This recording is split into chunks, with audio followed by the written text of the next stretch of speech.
doomi Sëñ Tuubaa yi ak cër boo xam ne Sëñ Tuubaa lañ ko kon nag ñu fas yéene def ñaan ci yàlla ak yonent yi ak mboolem mag ñu baax ñëpp yàlla suñu borom barkeel lii ñuy bëgg a tàmbali te mu nekk njëriñal askan wi yëpp incha allahu taala.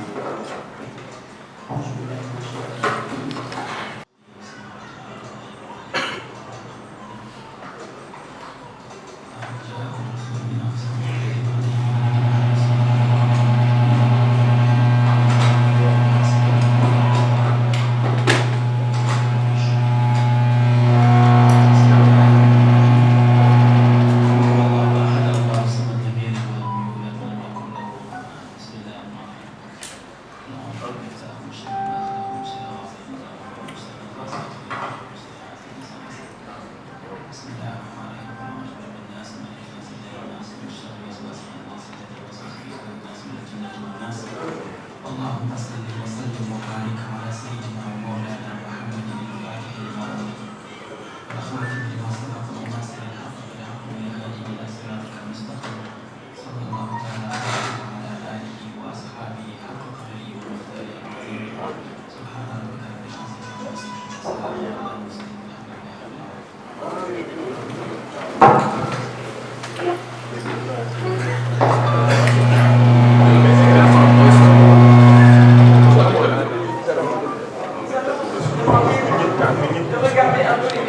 yàgg na aussi liggéey en tant que consultant international avec ay bailleurs de fonds lépp lu jubli ci affaire structuration organisation création organisation paysanne. beneen bi keneen ki fi teew mu ngi tudd Abdou Karim Gueye. Abdou Karim Gueye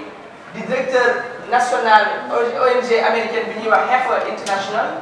Heifer ñëpp dégg nañ ko fii Sénégal. Abdou Karim Gueye mooy directeur national bi. Heifer ñoom dañoo jug pour lutter contre la pauvreté, la malnutrition, l'insécurité alimentaire. ONG bu nekk États-Unis la nekk dans 21 pays ci monde bi. Abdou Karim di leen représenté fii au Sénégal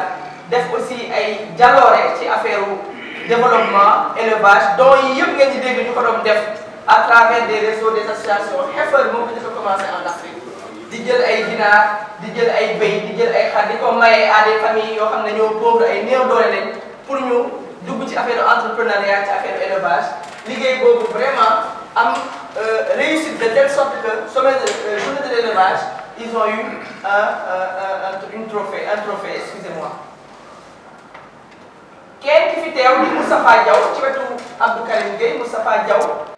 gëm naa ne ñëpp xam ngeen ko qui fait partie des plus grands réseaux de microfinance fii au Sénégal. suñu waxee banque wax nañ aussi quelquefois sax dañu naan banque bu ndaw bi. donc PAMECAS teew na fi ici ci présidium bi mais aussi fii ci salle bi di liggéey ci mbirum développement finance inclusive. Finance inclusive suñ ko waxee mooy lan financement boo xam ne ñëpp dañ siy gis seen bopp. parce que tey suñu waxee affaire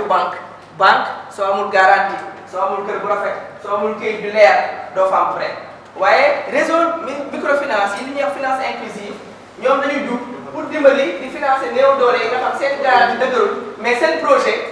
mën na réussir. mën na réussir li ñuy wax activité génératrice de revenu telle sorte que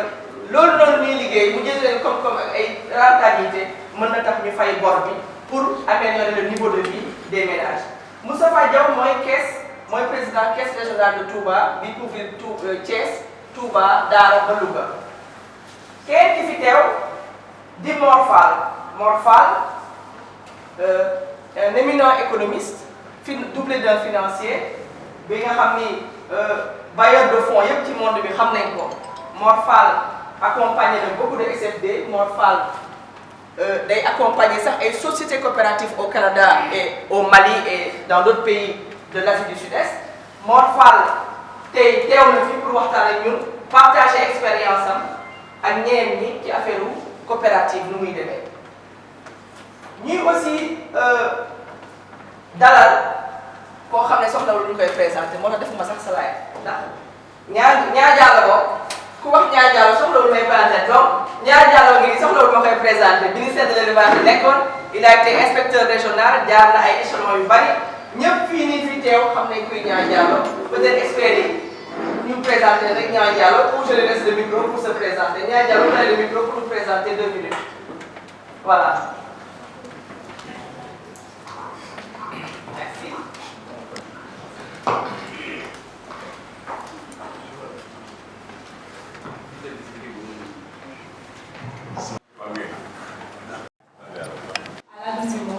Donc merci en tout cas pour l'invitation. Mais moi, j'aimerais plus savoir qu'est-ce qui a suscité cette coopérative. C'est-à-dire, lan moo xew ba ñu créer ngeen xalaat ni war ngeen def coopérative bi. Deuxième chose, pourquoi le choix de la coopérative et non une entreprise? C'est-à-dire que lu tax ngeen def ko coopérative et pas entreprise. Parce que ñëpp xam nañu coopérative entreprise la déjà et entreprise dafay joxe bien au service loo xamante ne day indi bénéfice. Donc pourquoi coopérative et non entreprise? Merci. Merci. ñu sant ñëpp ci teewaay bi may wax mbokku panélistes yi éleveurs en général yi nekk beaucoup plus dans les centres urbains yi nekk ci taax yi léegi seen daje mooy daje virtuel bi ci réseaux sociaux yi moo tax am na ay groupes yu bari yoo xam ne ci dañuy yëngatu ci waxtaan ci wàllu sàmm donc nag ñu ngi jàppee un peu journaliste monde éleveur centre urbain yi ak périurbain ñu jaajëfal leen ci liggéey bu mag boobu donc man sama première question mooy ngeen wax sama laaj bu njëkk ngeen wax ñu lan mooy coopérative question bi jëm ci ñi nga xam seen xam-xam màcc na ci wàllu yëpp nag wàllu finance wàllu yoon ak ñi nga xam ni ci wàllu coopérative ñu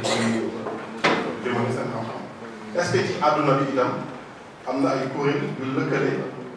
mbootaayu coopérative ñaareelu question sama ñetteelu laaj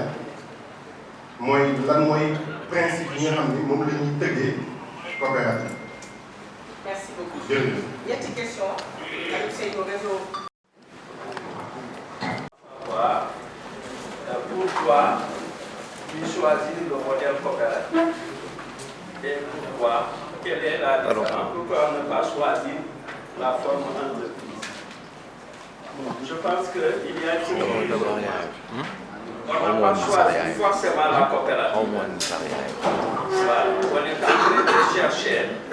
une forme juridique adaptée à l'organisation que nous allons bâtir. Je crois qu'on est au stade de la recherche des idées. Mais toujours est-il que c'est pour régler un problème fondamental qui se pose au niveau des éleveurs. Quelle est la forme juridique qu'on va adopter qui va s'adapter mieux à cela? Donc je pense que qui réflexion mais on n'a pas fait un choix définitif. Ceci étant, dans le panier des choix existe la coopérative.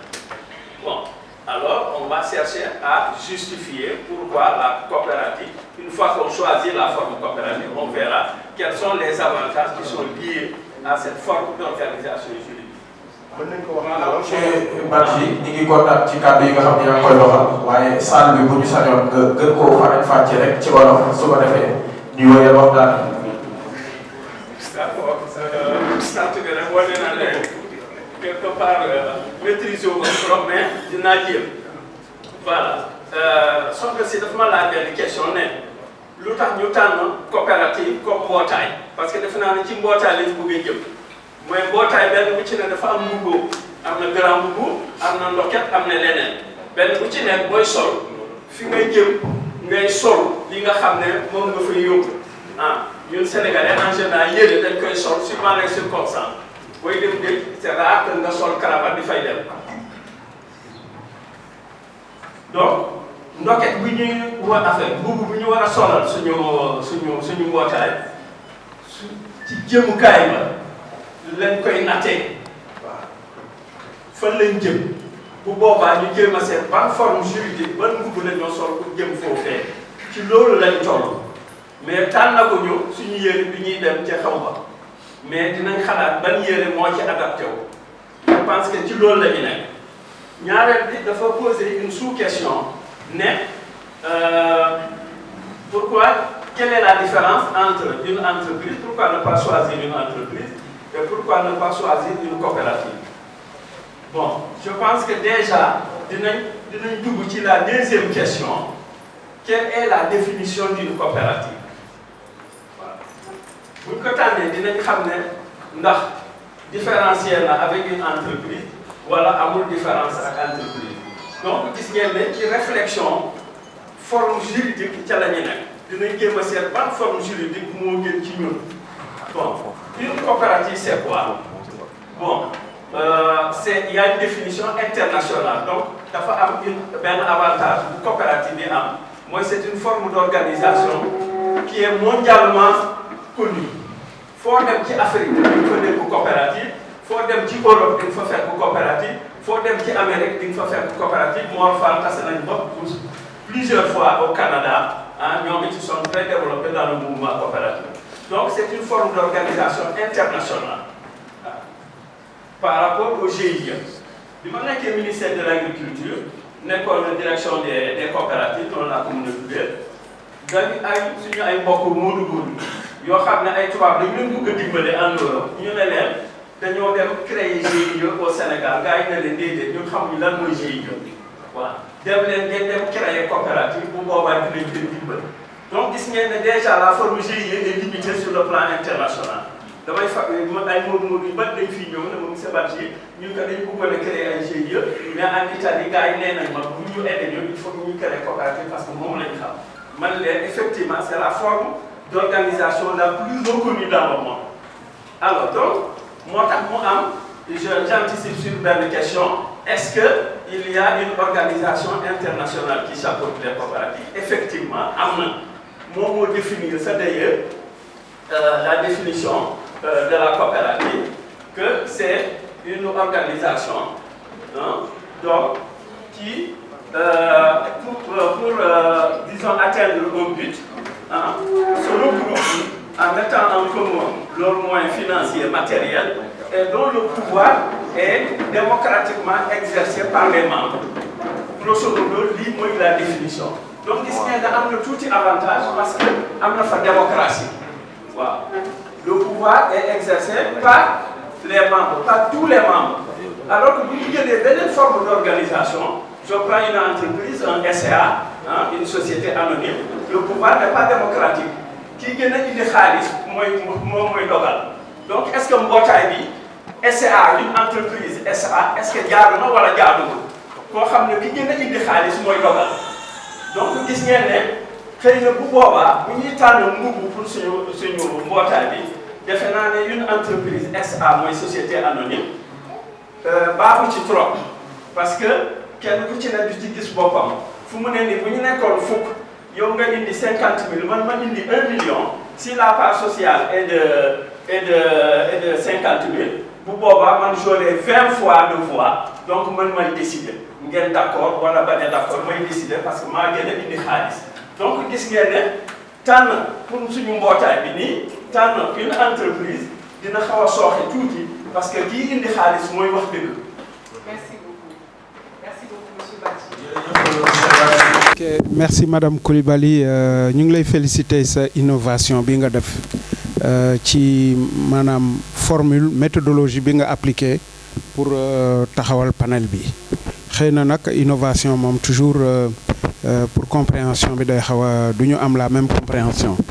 donc ñun sawar nañu ci wax li ci dafa am benn aspect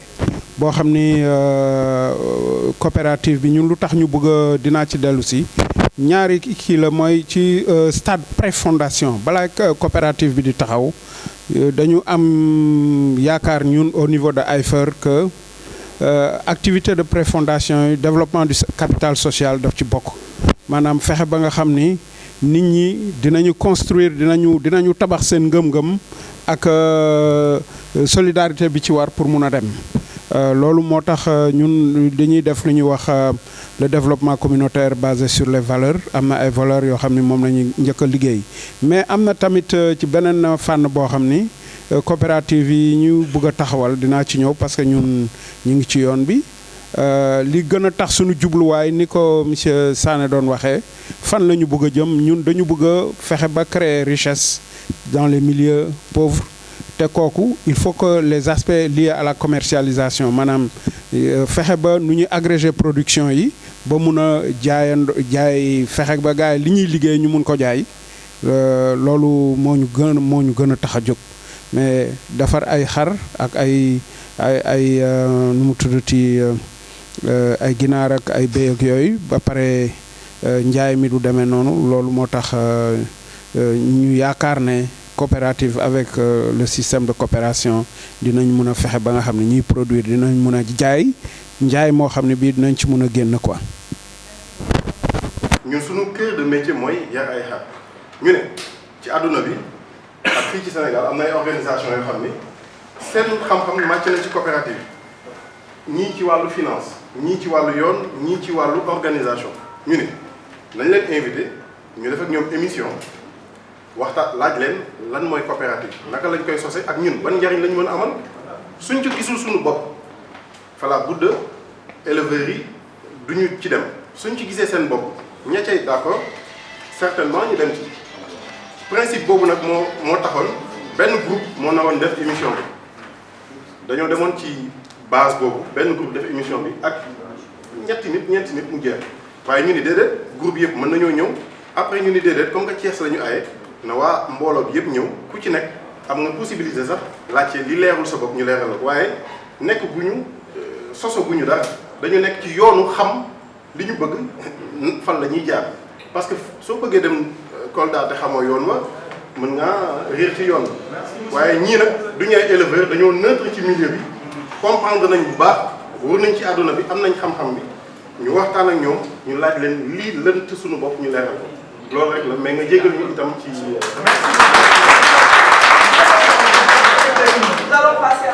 voilà donc ni ñu organiser mbir mi sax mooy dañ ko def ay rubrique actuellement ñoo ngi ci cadre juridique bi maanaam xam mbir mi nan la tëddee ñoom tekkil nañ ñu lan mooy coopérative xam naa su fekkee des na sax mu leer ci boppu mbooloo mi ku ci nekk mën na laajtewaat mu gën leer dañu bëggoon xam rek tey suñu bëggoon tey sos lu mel ni coopérative yan yoon la ñu war a jaar ci wàllu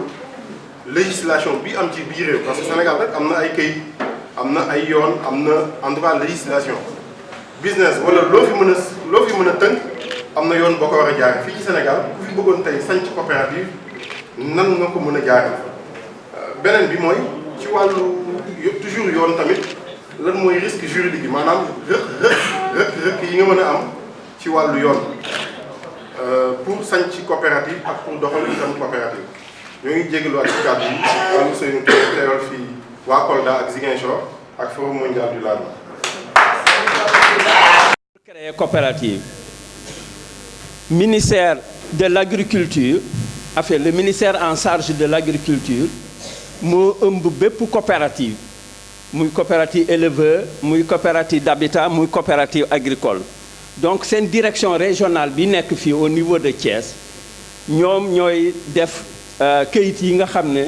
moo war pour créer coopérative bi une fois bu ngeen tenir assemblée générale constitutive moom dina ko fekkee day defar këyit yi ba pare yónnee ko Dakar bu demee Dakar ministère de l'agriculture dina signer on appelle ça un arrêté un agrément après si c'est une coopérative comme des éleveurs après il y aura la signature du ministre de l'éleveur pour les coopératives j'ai vu ici des coopérateurs yoo xam ne on a travaillé ensemble des coopératives d'habitat on a créé c'est la même chose on a créé au niveau de la direction régionale les coopératives ñu yónnee ko au niveau de Dakar le ministre de l'agriculture signé si c'est les coopératives d'habitat ñu door koy yóbbu au niveau du ministère de l'habitat mu contresigné que day am ñaari signature mais si c'est des coopératives agricoles tout simplement benn signature lay doon donc c'est ça un peu la procédure et c'est gratuit bokkul comme yeneen forme d'association yi le GIE da ngay dem je crois que tu payes quelque part au niveau de la justice mais bii la coopérative sa création est gratuite. Merci beaucoup monsieur Badji peut-être am solo la parce que damay faral di gis nit ñi di créer ay association des éleveurs association des agriculteurs association de ceci et de cela sans que ñu xam est-ce que mbubb boobu baax na wala baaxul une association warta def des activités lucratives nay leer association warta def ay jënd ak jaay c'est interdit l'association est à but non lucratif c'est-à-dire du war a génnee xaalis bay fay impôt GIE mun na ko la coopérative mun na ko waaw et mieux coopérative association c'est tout simplement à but non lucratif c'est-à-dire warta dugg ci affaire koom-koom nit ñi ne dañoo créer ay association ba pare dugg ci koom-koom donc ils sont en porte-à-faux avec la loi waaw alors que la coopérative mun nga jënd jaay loi may na la ko ba pare en plus beneen avantage bi mu am là je reviens avec l'exemple de madame. Supposons que moi je crée une entreprise SA ah ma keneen ki créer une coopérative ngeen doxal ba benn at passé ngeen def seen bilan yow boo defee bilan ba pare nga am 1 million de bénéfice da ngay fay impôt la coopérative na du fay impôt parce que génnee gestion lañ ko tuddee bu boobaa genre bénéfice bu ñu tuddee excédent de gestion séddale ko membre yi discours bi ngeen di dégg waaw donc gis ngeen ne boobu aussi am na avantage parce que seen mbootaay d'abord pour faciliter activité wu membre yi mais moom ci boppam warta indi bénéfice moo tax jour bi mu indee bénéfice dañ koy delloo membre yi delloo membre yi nag dañ koy delloo ñi nga xam ne ñoo tax ba bénéfice bi am waaw maanaam bu ma ko xaymaa ci coopérative agricole ñu créer benn coopérative bon supposons ma jël coopérative d'éleveurs pour être précis ñu créer une coopérative d'éleveurs ñu doxal dem jëndi ay kii nu mu tuddee des aliments NMA dem jëndi ay vaccins ba pare jaayaat suñu membres yi ñu dem ba année bi passé xam nga jotoon nañoo jënd jaayaat suñu membre am benn bénéfice boobu bu ñu ko amee duñ ci fay impôt benn ba pare bu ñu koy séddale dañ koy séddale ñii nga xam ne ñoo fi jëndoon aliment man bu ma bokkoon ci coopérative te jënduma aliment bu ñuy séddale bénéfice bi du ma ci bokk. c'est vrai que li wax dëgg la excédent mën nañu ko séddoo mais li gën ci coopérative mooy ñu bañ ko séddoo maanaam ndax coopérative dafa am lu ñuy wax solidarité. ñëpp yemuñ doole ki tuuti ak ki am ay milliards ñoo yem ci coopérative bi comme ni mu ko waxee ñoom ñëpp a yem kenn ëpp ci sañ-sañ sa borom ci biir coopérative mais dañuy dem bu année bi jotee ndax ay nit ñoo dajale dénk leen ne leen jiit leen bu ñu demee droit dañ naan mandat bi 2 ans renouvelable la ñuy wax su 2 ans yi jotee bu ñu ko renouveler soit au tiers wala leneen ñeneen dañuy ñëw ñooñu bu ñu ko defee bu ñu amee excédent au lieu ñu koy séddoo li gën mooy ñu créer ay fonds d'investissement fonds de sécurité affaire di ko ci denc ndax ci biir coopérative bi nit ñi solidarité am na koo xam ne ni loxoom jox du gannaawam te nit ñi bu ñu dem dañ ko war a yóbbaale loolu aussi ngeen sóoraale ko dañ ko war a séddoo mooy mais li gën ñu xool ci biir coopérative bi yan fonds la ñuy créer nga xam ne ñi nga xam ne néew nañ doole te seen loxo mënuñu dem ñu dem leen dama leen jox exemple aujourd'hui yarkatu laadum yi da ngay gis ku am ay jigéen kii am ay góor rek mu soxla géniteur mais kii am na lu mat ñeenti géniteur mënu ko am li gën mooy ci biir coopérative bu organisation amee ki amul géniteur ki am géniteur mën na ko jox sur la supervision de la coopérative nga xam ne dina ko mën a fay ndànk-ndànk bu du ko yëg dana ko permettre moom sang bi du disparaître dina am xaalis dana ko jaay te du sonn loolu mooy système de coopérative solidarité boobu nag moom la ñuy gën a ut ci coopérative moo tax nag état bi pour dimbale leen yenn taxes yu bëri mu bàyyi ko parce que dafa xam ne ñi fi nekk amul Modou Ndiaye am na milliard amul Samba Ndiaye am na dërëm ñoom ñëpp a yem ku ci nekk li nga ko ci moom ngay yem loolu laa ci bëggoon a yokk. c'est-à-dire yéen buggu leen taxawal jël bergerie yëpp boole leen def leen benn entreprise ku nekk da ngay taxaw ak sa entreprise encore une fois coopérative bi mun ngeen am plusieurs formes yaakaar naa eggagu leen foofu faali nee na leen su ngeen di def coopérative da ngeen def assemblée générale constitutive bala ngeen koy def il faut ngeen am un document boo xam ni plan d'affaires ak yëpp day nekk ci biir ngeen xam ni lan ngeen di def nan ngeen koy defee donc eggaguñ foofu suñ fa eggee mun na am su leen neexee ngeen di bergerie Sénégal yëpp dañ leen di boole def leen benn société loolu possibilité la beneen possibilité mooy ku nekk ak sa bergerie mais ñu xool foo xam ni ku nekk da nga fa sooxee ñu boole suñu booloo def ko donc li ngeen di def ci coopérative bi yéen a koy tànn est-ce que da ngeen di taxawal benn kuréel boo xam ni jaay laadum rek lay def par exemple dama waxee noonu su boobaa su ñuy ne coopérative nangam la tudd suy jaay laadum bi muy jaayee Kaolack bu muy jaayee Kolda bu muy jaayee Tamba même forme lay doon même marque lay doon même caractéristique yi lay doon ak buti bu ci nekk ak njëgam donc loolu eggaguñ foofu mais su ñëwee dina kii su ko defee man mun naa ñëw ma bokk ci coopérative ma wut bénéfice attention coopérative daf ma war a yokkal sama koom-koom su ma yokkalul sama koom-koom man dinaa jóge ci sama entreprise individuelle bu may am koom-koom bàyyi ko fa dem di dugg foo xam ne du ma ci am koom-koom du ma ko def. Coopérative dafa am lu ñuy wax ñetti dimension dafa am une dimension gouvernance foofu la démocratie beeg affaire yooyu yëpp nekk mu am une dimension économique. La dimension économique mooy lan coopérative association la mais aussi c'est une entreprise comme toute forme d'entreprise. Entreprise nag lan moo ko tax a jóg wut ay bénéfice ci ay membre am coopérative bi ay membre am lay wutal bénéfice te su amee bénéfice ku ci nekk ni nga bokkee ci doxalin bi sa contribution noonu lañ lay wuysee ci séddale bénéfice bi loolu mooy coopérative boobu loolu nag moo indi beneen troisième dimension bu ñuy wax la dimension membre client. su fekkee dañoo taxawal coopérative Sénégal lan moo tax coopérative yi ñu fi taxawal yu ci bëri du dox parce que da ngay taxawal coopérative bàyyi ko fa di jéggaane liggéey bi ngay def ci ñeneen ñoo xam ne mënoon nga ko def ak sa coopérative. Donc diggante ni ngay doxalee ak sa coopérative su séddoo amee ci noonu la ñuy wékkee séddoo bi donc su bénéfice amee ku ci nekk ni nga doxalee sa diggante ak coopérative bi noonu lañ lay delloo bénéfice bi. Maintenant su fekkee ne nag da ngeen taxawal une société coopérative loolu beneen affaire la donc je pense que foofu eggaguñ fa mais il faut ñu xam ni coopérative kii la donc léegi wax nañ ci wàllu yan mooy risque juridique yi mun a am ci coopérative. Coopérative dafa am principe de solidarité maanaam ñun dañoo taxaw ni li ñuy def ñoo ko bokk fi ñu bëgg a jëm ñun ñëpp ñoo fi ñu teg suñ bët ñun ñëpp ñoo ko bokk donc dañuy boole suñ doole ku boole sa doole nag mun nga jàpp ni mun nga dem benn jamono kenn ku sooxe ñeneen ñi booloo pour yóbbaale ko donc solidarité boobu da ciy am solo donc am na tamit yeneen risque juridique yoo xam ni même risque yi am ci yenn façon société yi moom moo ci am donc ñun su fekkee ni par exemple dañu am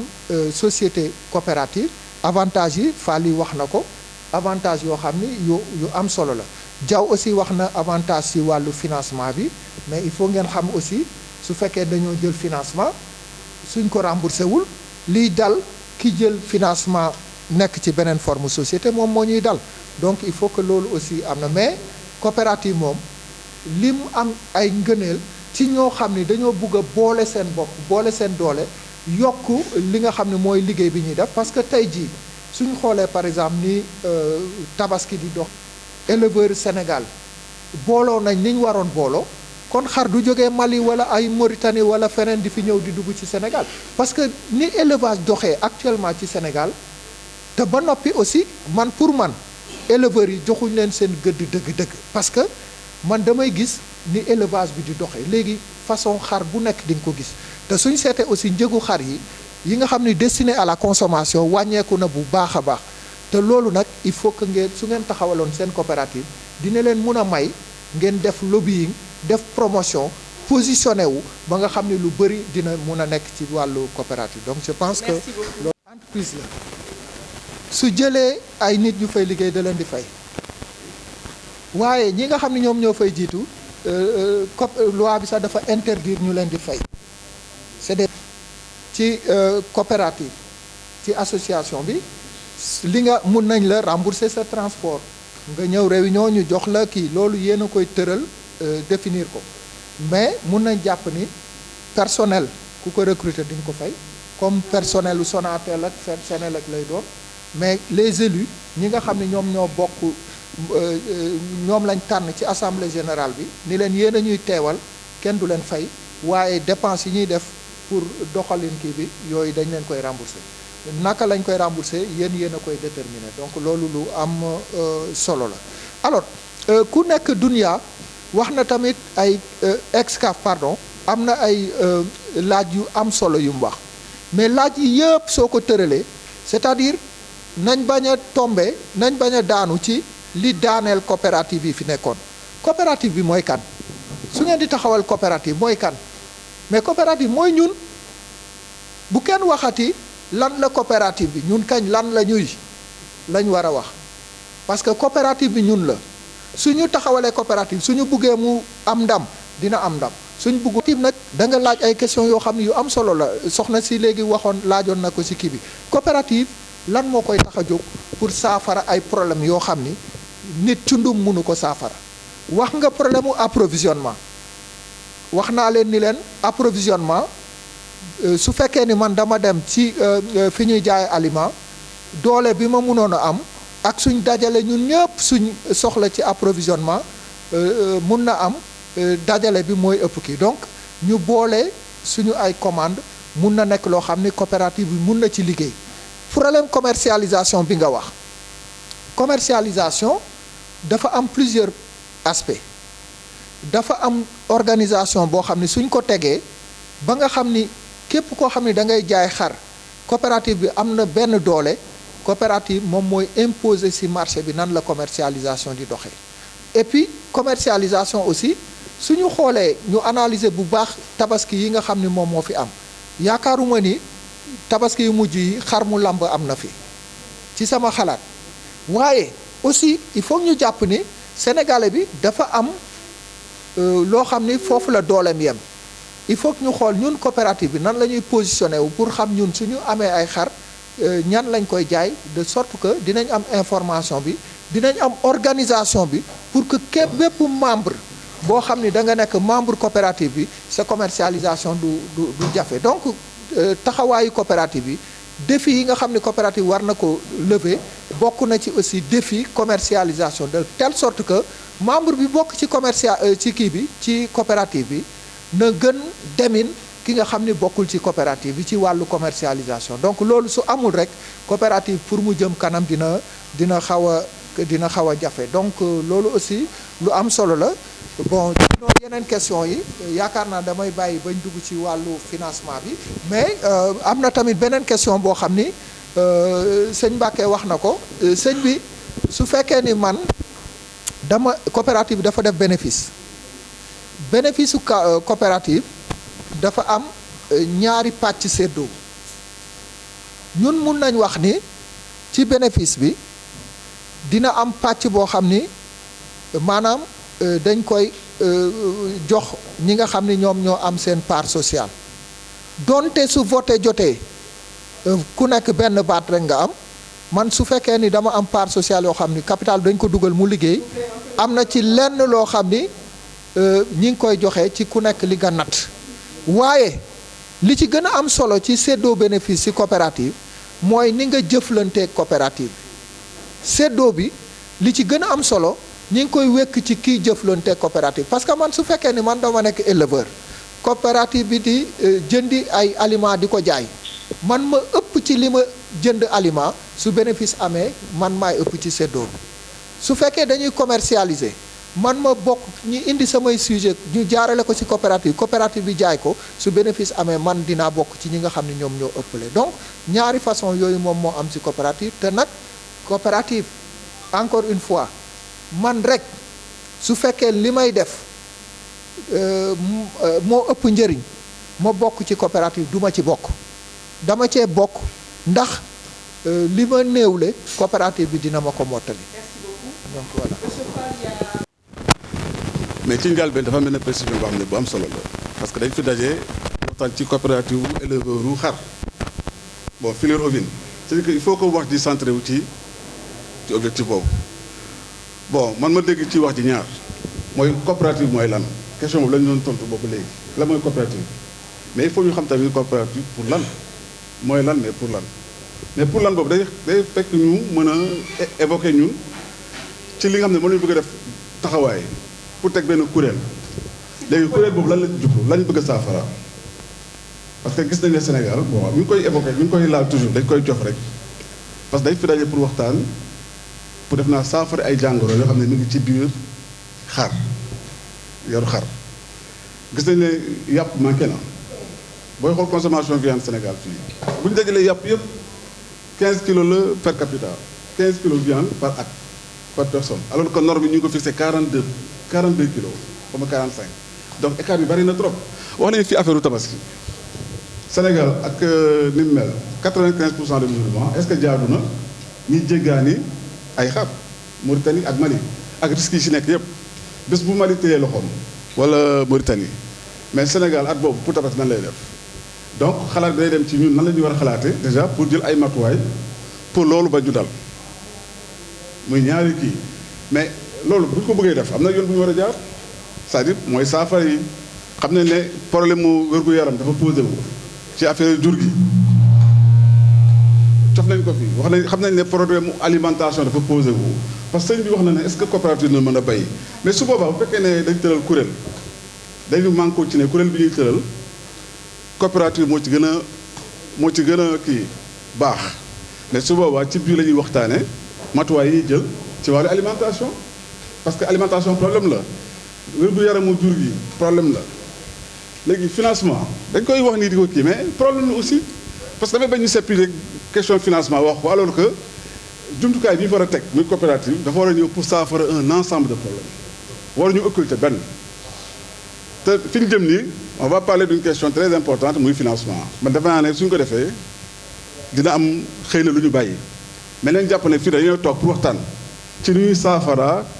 problème yi jànkonteel ci wàllu yar jur xar parce que du nag de xar la ñuy wax ci anam yi ñu ko xamee nii wér-gu-yaram alimentation financement vol du bétail ak yeneen léegi nag pour saafara yooyu yëpp est-ce que kuréel bi ñuy waxtaanee nii ci ni ñu ko leeralee koy coopérative ni la war a tëddee membre bi ni war a mel ak yooyu yëpp est-ce que baax na pour indi ñu saafara yooyu dama xam ne comprendre wala man sama gis loolu la xëy na moo doon sa préoccupation def naa monsieur Diallo parce que il faut ñu poser problème yi ñu jànkonteel pour wax ban jumtuwaay la ñuy teg pour mën ko saafara waaw defe naa man loolu sama gis-gis nii globalement waaw kay. Nous allons laisser la parole. nee na coopérative est-ce que par exemple coopérative ovine coopérative de la filière ovine est-ce que mun na dugg dans le domaine de l'habitat non mais mun na dugg dans des activités qui sont liées à la filière ovine alimentation ngeen créer une usine d'aliments de bétail ça fait partie des activités connexes à la filière mun ngeen a def je ne sais pas la commercialisation comment l'aspect santé comment vous l'appelez santé animale ngeen dem di jëndi ay vaccins ou je ne sais quoi signer un contrat avec l'Institut Pasteur bon pour un peu la santé animale donc voilà. Vous développez les cultures fourragères, vous pouvez demander à l'État, par exemple, de vous concéder des champs, 10 hectares, 20 hectares, 100 hectares, ou bien 10 hectares dans chaque région, ça fait 140 hectares, et que vous faites de la culture fourragère en demandant maintenant aux financiers de pouvoir financer tout cela. Merci beaucoup. Donc, votre attention, s'il vous plaît.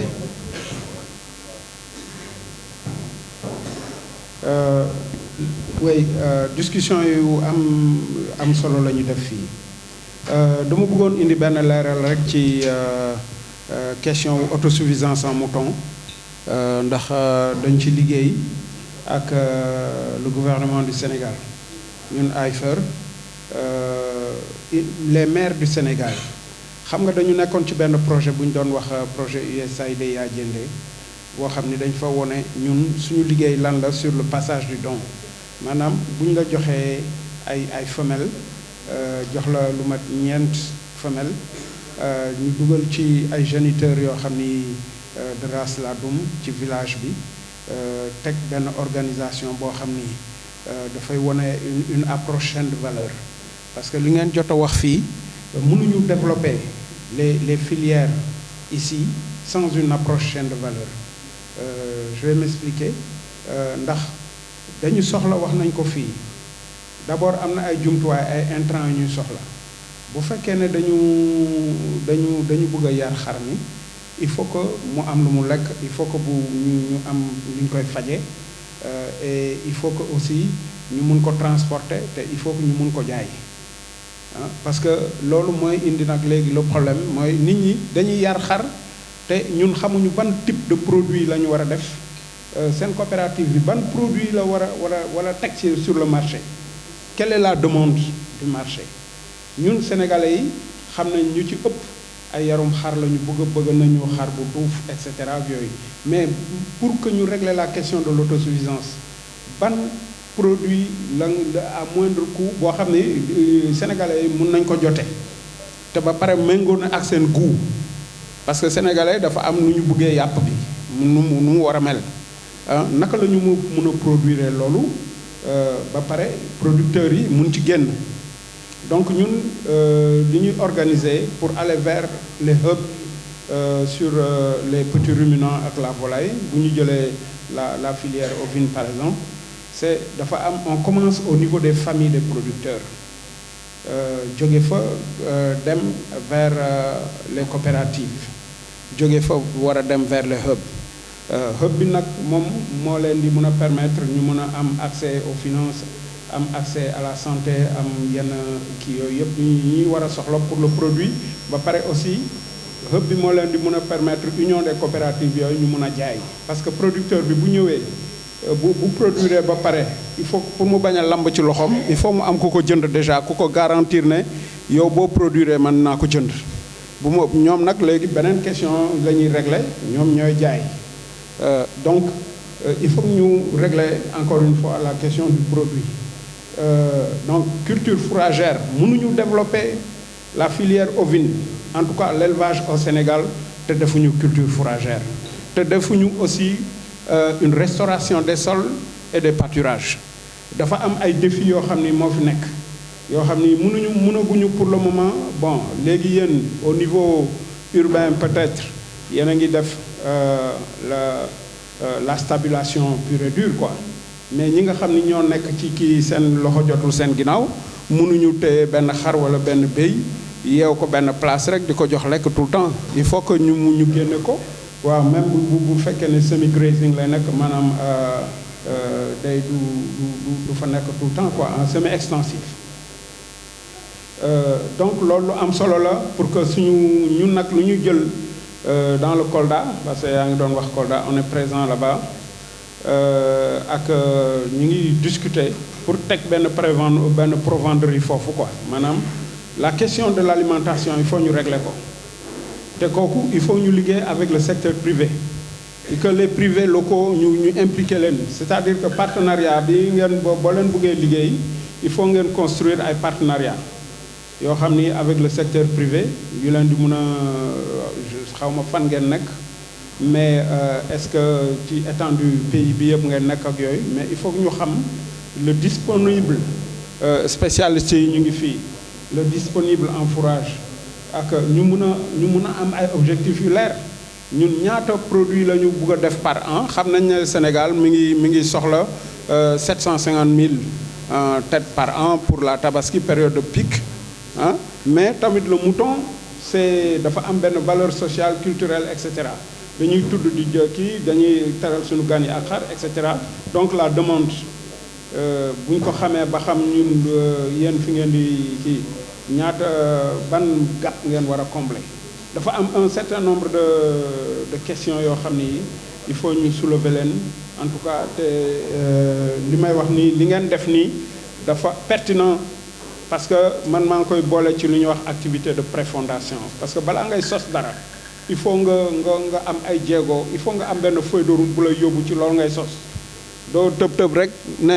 xaaral ñu kii ak yooyu il faut les questionnements ba pare aussi démarches yi ngeen war a def pour egg foofu ñun ñu ngi ci procédure yooyu dans le Kolda et dans le Koungheul pour taxawal à peu près une vingtaine de coopératives yoo xam ni bon xam naa dañuy dem vers une union des coopératives et puis hub yi nga xam ni ñoom ñoo war a nekk foofu au service des coopératives aussi ñu ngi ci xalaat xam naa ni buñ ci eggee dinañu avec les spécialistes liggéey ak ñoom quoi. Poser plusieurs questions parce que il faut quand même que les gens comprennent une chose. Je crois qu'il y a une dame qui a wax na ko léegi en fait nous avons dans la salle ñaari éleveurs c'est ce qu'ils font l'extensif et nous avons de l'intensif. Nous avons nos propres problèmes parce que quelque part quelqu'un l'a dit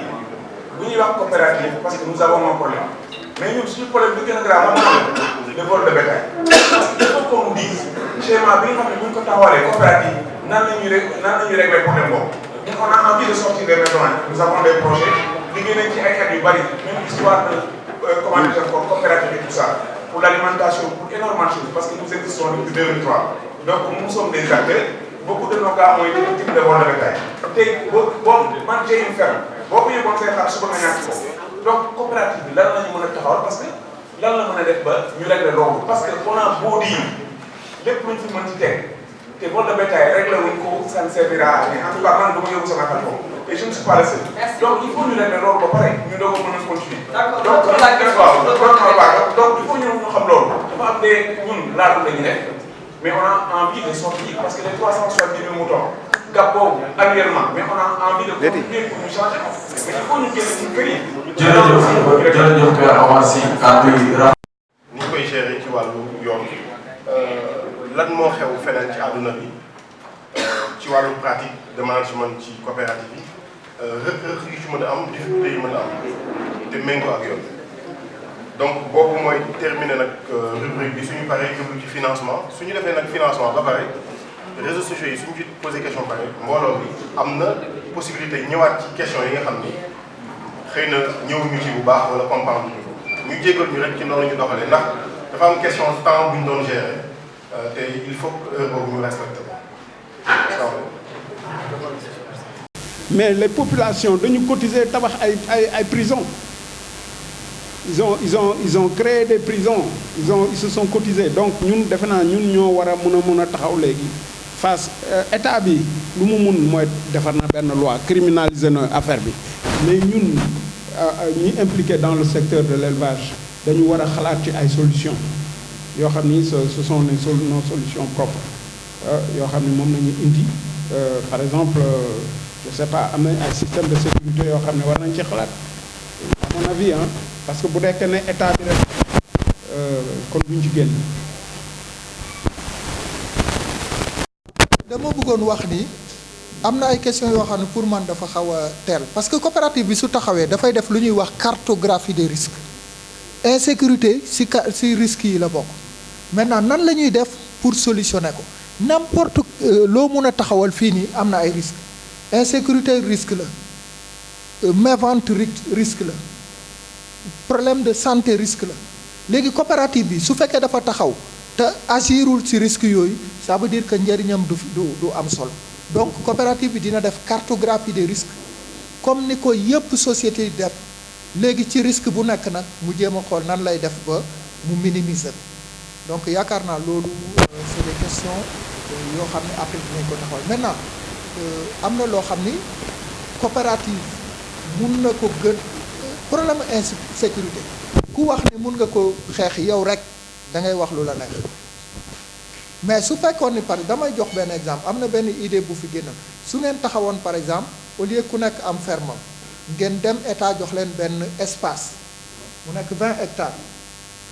les fermes ñëw logé wu foofu xam nga loolu mooy gën a yomb a sécuriser waxuma noonu lay demee dama jox exemple boobu rek mais cartographie des risques ak solution pour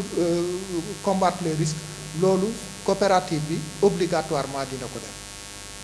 donc si wax loolu ensuite am na ku wax léegi man yaakaar naa ni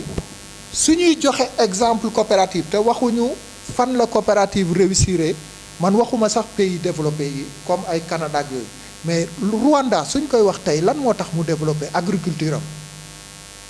c'est les coopératives. Ghana am na ay chaîne de valeur yoo xam ne soo demee au Ghana coopérative yi ñoom ñoo ko contrôlé mais lan moo tax Côte d'Ivoire café cacao coopérative yi ñoom ñoo ko contrôlé mënuloo fixé njëgu cacao te jaaruloo ci coopérative yi au niveau de kii mënuloo fixé njëgu yenn spéculation yi Ghana te jaaruloo ci coopérative mais pourquoi pas Sénégal ci wàllu yàpp mënuñu dem ba ci wàllu jaay xar mënuñu dem ba ñu normaliser jaay xaru laadum wala beneen variété xar ba nga xam ni tabaski bi man su may dem si daral bi dinaa xam ni lii mooy xaru 75000 lii mooy xaru 200000 lii mooy xaru 500000 loolu coopérative bi am na rôle bu rëy bu mu ci mun a jouer donc yaakaar naa ni da ngeen di démarrer rek mais c'est sûr que am na ay défis yu rëy yoo xam ni coopérative bi war na ci mun a contribuer. xam nga soxna si dafa laaj ndax dañuy bàyyi éleveur laa doon yi bon pour moom dafa mel ni fekkoon ne cible bi ñu woo fii c'est pas la bonne cible moi je me dis que oui c'est la bonne cible parce que réflexion bi fu mu war a dellu mooy comment mettre nan la ñu mën a fexe ba les quelques milliers de laadum yi fi nekk mën a jëriñ élevage du Sénégal parce que man dama ko yàgg di wax ma ne suñu organiser une campagne te ko coopérative moo ko mën a def bu organiser au niveau national ñu décider def campagne at bu nekk ñu dugal laadum yi ci géttu xar yu jigéen yi les 2,5 millions brebis yi fi nekk mais su ko defee ñetti at format xar yi changé format xar dina changé nombre bi changé ba pare objectif yi ñu ci am tamit changé par rapport à la viande on aura de la viande de qualité parce que on aura des produits gën a précoces yoo xam ne sur le plan valeur kii ñooy ëpp valeur suñu xar yi parce que ñooy gën seen yaay mais ni ñu amee 1,250 000 ba may def kii ay simulation te bu na nekk 1,250 000 mâles métis laadum 1,250 000 femelles métis laadum mais yooyu soo ko defee 3 campagnes li ciy jógee mais defe naa ne suñu xalaatee tuuti mën nañu utiliser un mouton solution foofu la nekk il faut qu'on arrive à nous organiser pour pouvoir organiser chaque année des campagnes de lutte c'est-à-dire jël suñu 700 000 laadum yi dugal leen ci àll mais kooku organisation la laaj ñu liggéey ñu def ko ñetti at ñu xool produit yi judd bu ñu ko te loolu nag fa la organisation jógee parce que il faut produit yu bëri seet ñu organisé ça lii yàpp lay nekk lii lañ koy def lii lañ koy def mais foofu rek la mën a jaar pour loolu nag il faut ñu xalaat te defe naa ne ñu ngi ci yoon la réflexion qu'on est en train de faire su jumtuwaay bi taxawee ci lañu mën toog réfléchir mais ci wax yëpp parce que laadum su la yóbbu ci àll bi aussi il faut ñu veiller seen sécurité il faut ñu fexe ba kenn du leen faagaagal encore fi la ñëw il faut mu nekk ay zones yoo xam ne dafa am ay taxaw ñu fay def te su boobaa aussi en tant que coopérative mën nañu fay intervenir les forces yu fi nekk ci anam boo xam ne bii moom moo ñuy sécuriser parce que la gendarmerie la police yëpp mais mënuñu intervenir si li ñu bëgg tant que defuñu benn taxawaay bi encore tant que sumbuñu benn façon liggéey bi man def naa loolu mooy sama gis-gis. Vous avez juste un peu d'information. Effectivement, coopérative mën na régler ay problèmes yu bari. Je parle en pleine connaissance de cause. Créé nañ fi une coopérative des acteurs de la filière horticole. Nii lañ ko créé woon comme yéen ñi dañu toog on a essayé de seet ban forme juridique ñu dem woo acteurs yépp ñu toog waxtaan. Finalement ils ont choisi la forme coopérative. Mais moom kese mënut a saafara les problèmes liés à la filière. ñu woote waat beneen daje une fois que la coopérative est créée la forme juridique est là. C'est une personne morale qui a des droits et des devoirs. biñ ci pare la ñu woo tous les acteurs ñu demati à Mbour am fa 3 jours pour définir un plan stratégique waaw parce que xam nga lan moo rey coopérative ak yeneen mbootaay yi c'est du pilotage à vue da nga yeewu tey ñu ne ministre bi la fa leen soxla ngeen daw dem wuyu ji ministre bi parce qu'il faut préparer la tabaski il faut préparer le magal de Touba ngeen dugg di génn loolu mënut a régler ce problème là parce que ça c'est du pilotage à vue c'est-à-dire tu réagis au problème alors que tu peux problème yi nga séentu ko jéem koo saafara bi ñu fa demee on a défini tous les problèmes de la filière horticole yéen aussi bu ñu ci tolloo dinañ créer un atelier de planification stratégique, définir quels sont tous les problèmes liés à l'élevage des ovins, des moutons, et ensuite on va voir les solutions, combien ça va coûter, quand est-ce qu'on peut le faire dans le temps, et une fois tout cela défini, on peut discuter avec des bailleurs de fonds. Nous, je pense que la filière horticole, bien définir le plan stratégique, on a défini tous les axes, on a défini les coûts, et Bouboba, ils sont allés discuter avec des bailleurs de fonds et qu'ils ont financé, et actuellement, c'est quand même des représentants qui sont reconnus, qui ont fait en tout cas des progrès sur l'exploitation des mangues, des filières horticoles, des légumes et autres. Je pense que c'est une réflexion. Je ne dis pas la coopérative peut régler tout, mais nous, il y a les membres de la coopérative, à travers un plan stratégique bien défini, Bouboba, les axes de sécurité, des axes de santé animale, les axes d'alimentation, ils peuvent être définis et nous savons quels sont les problèmes, quels sont les atouts, quelles sont les faiblesses, et Bouboba, sur les faiblesses, nous devons trouver des solutions. Merci beaucoup. Vous avez une réponse sur le management. Des questions. Merci Diatou. Qui doyen Badji dafa wax lu am solo ci plan stratégique bi parce que nit ki li muy créé war na mun a xam lan moo ko tax a jóg d'ici au moins 5 ans wala 3 ans yi fan laa bëgg a yegg loolu la bëgg a wax plan stratégique day tax bu ñu defee plan stratégique ba pare ñu xam ne d'ici 5 ans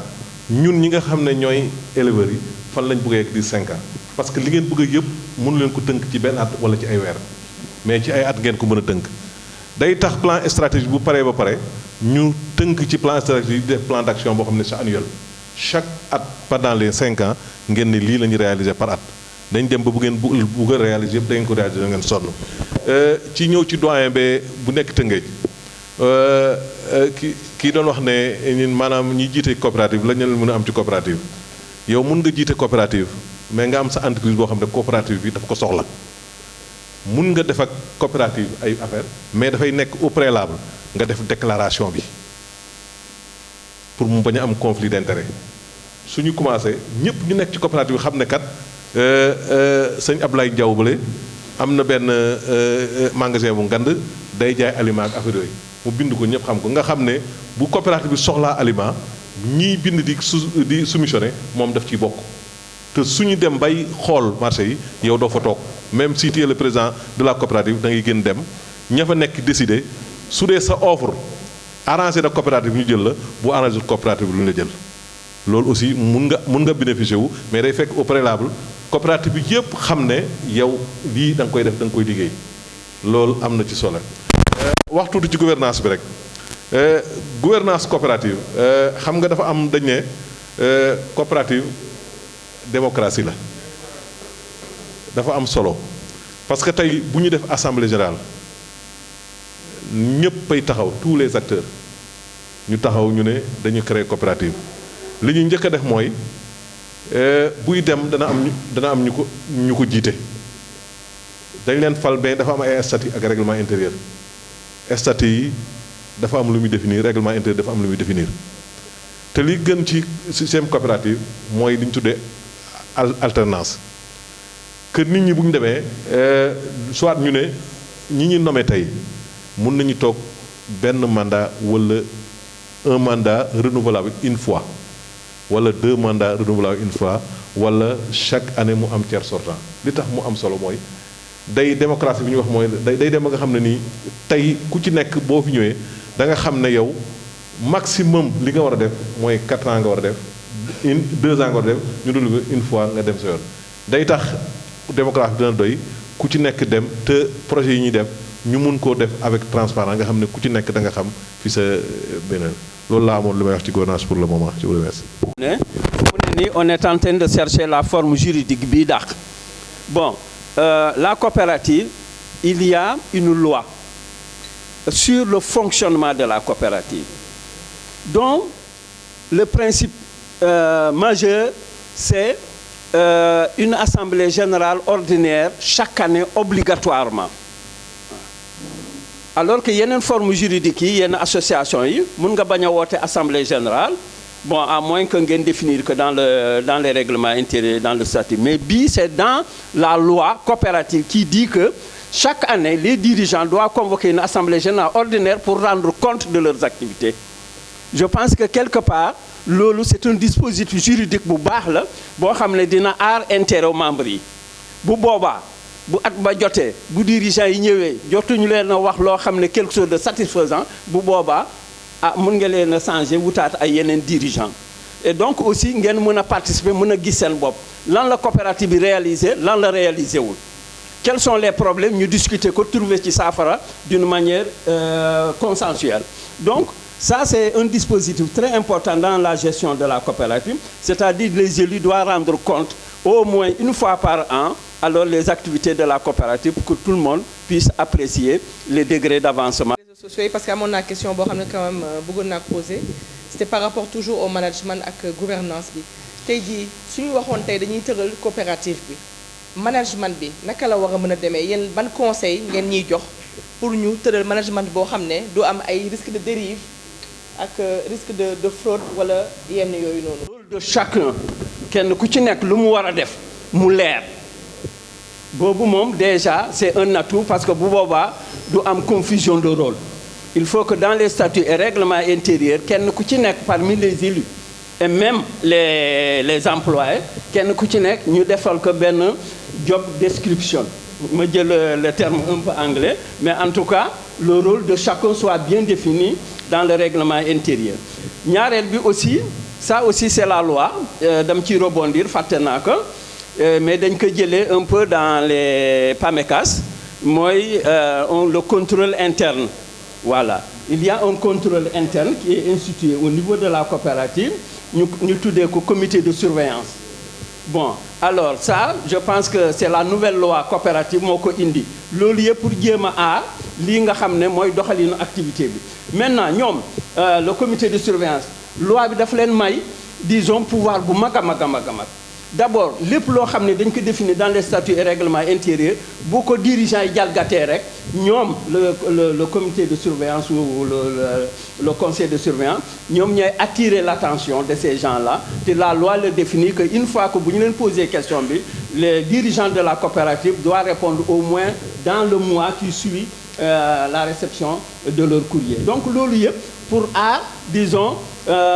askan bi lii nga xam ne moom lañ ci dugal ci alal. Parce que Mor wax na ko man bu ma duggee ci coopérative parce que man sama bopp mun maa régler sama problème bopp moo tax ma dugg ci mbootaay mais ba ma mënee régler sama problème bopp du ma ci dugg c'est comme les coopératives d'habitat bu ma mënee tabax sama kër mais dama koy tabax du ma dugg ci coopérative d'habitat mais bu ma duggee ci coopérative d'habitat parce que man bu boobaa mënumaa tabaxal sama bopp sama kër moo tax ma dugg ci coopérative d'habitat ñu lëkkaloo ñun ñëpp kenn ku ci nekk gis ci boppam kenn ku ci nekk am ci kër lii valable pour les coopératives d'habitat c'est valable aussi pour les coopératives d'éleveurs. Alors am na ay problèmes yoo xam ne c'est des problèmes communs maanaam ñun ñëpp a ko bokk problème alimentation problème de sécurité problème de santé animale donc kenn ku ci nekk mënut a régler problème boppam bu boobaay ñu bokk ci biir coopérative jéem a régler suñu problème donc il y a des dispositifs juridiques pour que une fois de plus la coopérative créée qu'elle ait les moyens nécessaires pour pouvoir régler tous ces problèmes. Merci beaucoup. Alou Seydou, si on me permettrait, on va fermer cette rubrique. Ñu jàll ci rubrique financement recherche de partenariat ñu déglu leen ci seeni question. Merci salaamaaleykum merci ci question yi parce que affaire financement dafa am solo li may njëkk question mooy kii doon wax caution bi caution financement dafa am ñaar dafa am caution solidaire bu dee activité bi c'est une activité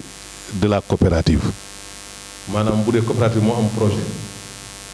wala mu am ay ci biir mu def ay groupement yoo xam ne nii moom moo leen di soutenir kooku mën nañu jël groupement solidaire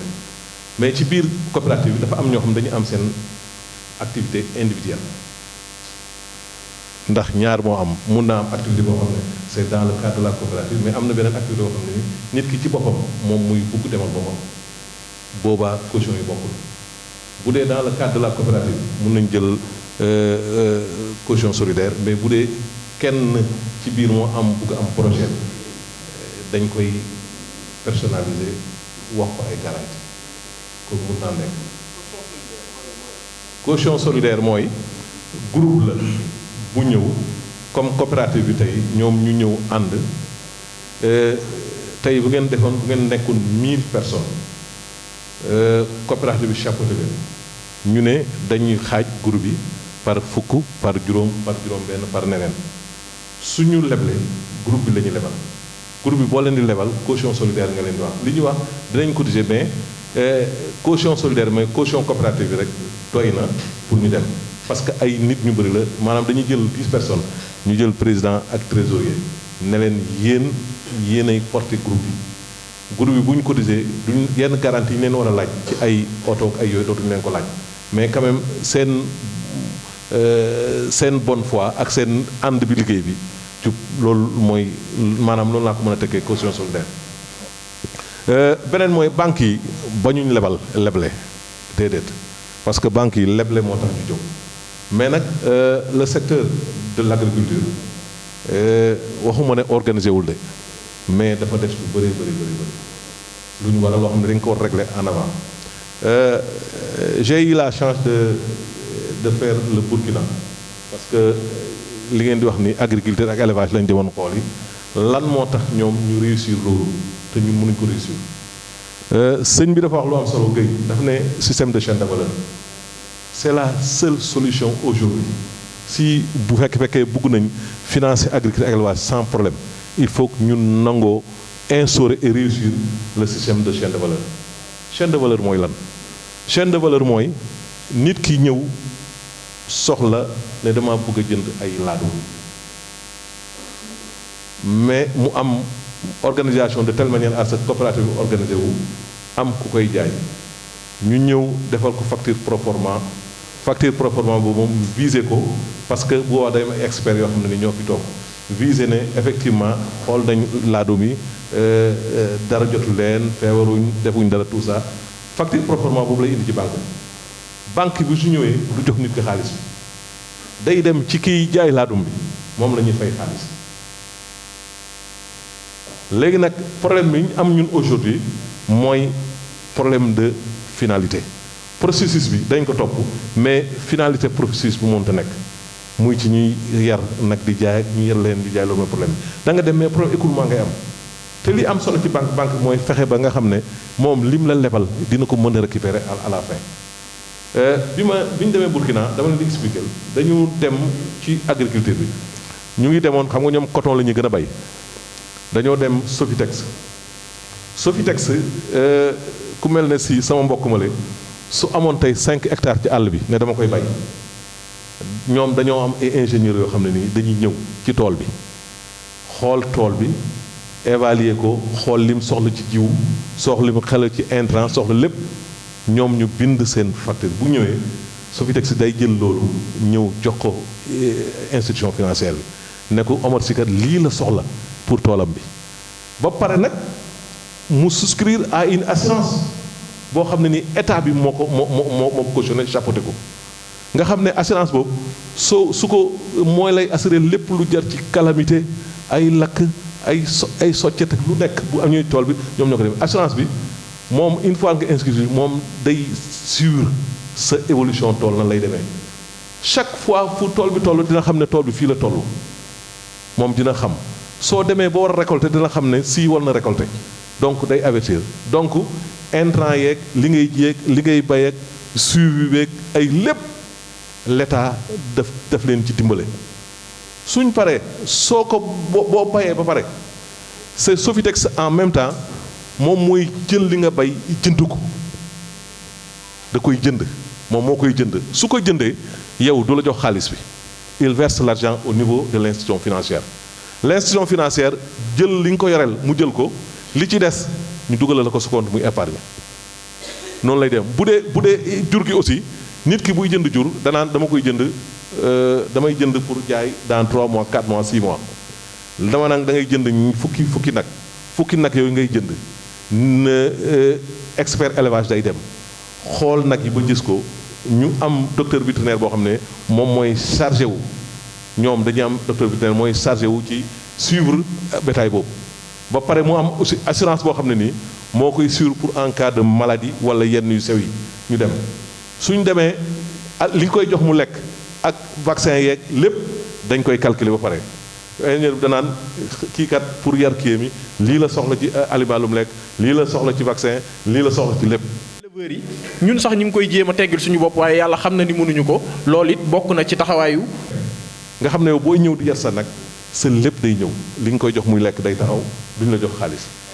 soo paree bay jaay aussi filière bi ngay jaay état moo lay favoriser loolu noo ko jaayee même boo waree génn ci réew mi sax état da lay faciliter le transport bi nga dem jaayi soo paree xaalis boobu day dellu soit ci banque bi ñu déposé ko banque bi jël li mu dem na loolu nag Sénégal parce que bi ñu demee li ñu jaaxal mooy li ñuy wax loolu yëpp c'est ici au Sénégal ñoom ba ne outils yi ñu utilisé yéen a ko xalaat yéen Sénégalais yi mais ñun ñoo ko appliqué réussir ko donc li am suñu problème aujourd'hui mooy problème d'organisation et d'application mooy problème bi parce que tey aujourd'hui filière laadum développement boo xam ne nii waroon nañu mun a assurance parce que li yoon moo dul assurance dañuy ñëw assuré la waruñu ñëw imposer ñun ñoo am loo xam ne nii dañ ko war a soxla ñun ñoo leen war a imposer li ñu bëgg ñu assuré ñu waxtaan ci ba juboo ñu assuré ñu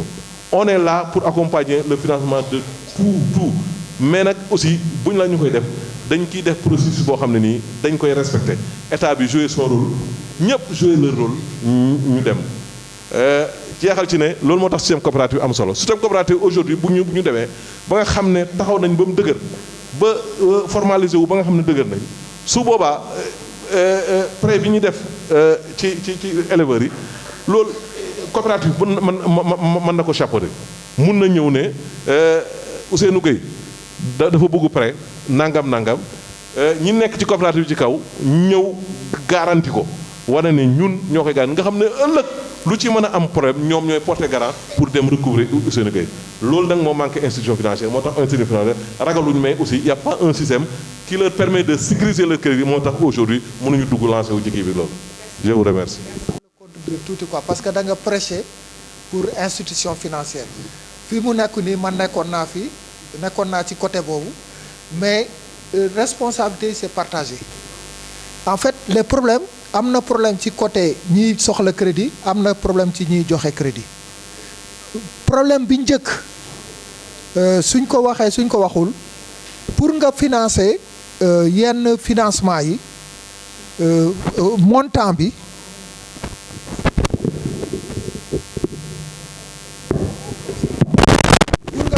yenn montant yi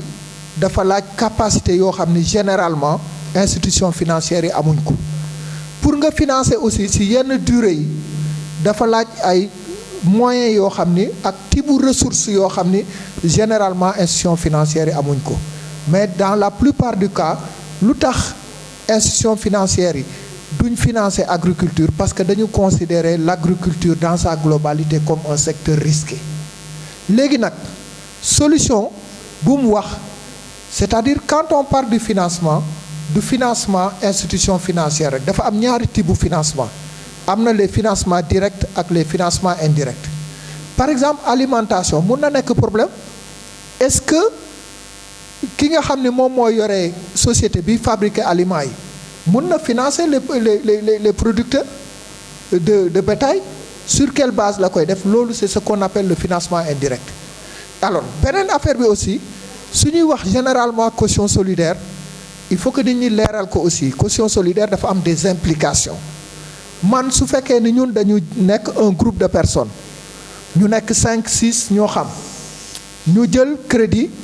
après garantie bi nekk caution solidaire bala ñoo accès à la caution solidaire il faut que mu am lu nekk suñ ginnaaw il faut que l'on soit des gens solvables maanaam dañuy am des biens dañuy am des revenus si on n'a pas de revenus mënuñu def caution solidaire ensuite caution solidaire beneen implication bi ñu nekk groupe personne ñu dem jël crédit su crédit bi suñ ko fayul man mi leen lebal su ma neexee ma dem tànn ku ma ci neex dem jël bor bi mu fay ko après nag kooku mooy topp ñeneen loolu la ñuy wax le principe de la subrogation donc caution solidaire c'est pas la garantie la plus simple pour man suñ ko appliquer c'est la garantie la plus facile institution financière généralement dañuy trouver ay subterfuges ay petits arrangements pour faciliter accès crédit bi en faisant jël ay femmes dajale leen def leen caution solidaire mais heure bu amee problème nga gis jafe-jafe bi am mais donc loolu kii na am na par exemple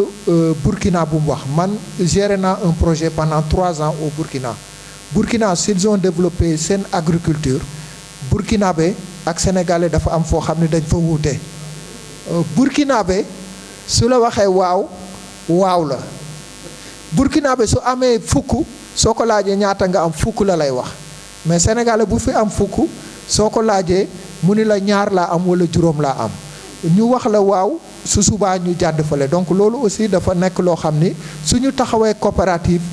bu ñu seet nombre de personnes yi ñu mën a am rek nañ seet nombre de personnes yi dëggu yi engagé ensuite waxoon nañ tout à l'heure ci wàllu management bi pour ñu am un management solide buy reposer ci bonne gouvernance il faut que suñuy tànn ay njiit ñu tànn ay njiit yoo xam ni dañoo màndu dañoo jub donc loolu aussi bëggoon naa ko wax ci. Dans le cadre d'un projet en Casamance mais bi ñu créé coopérative ba pare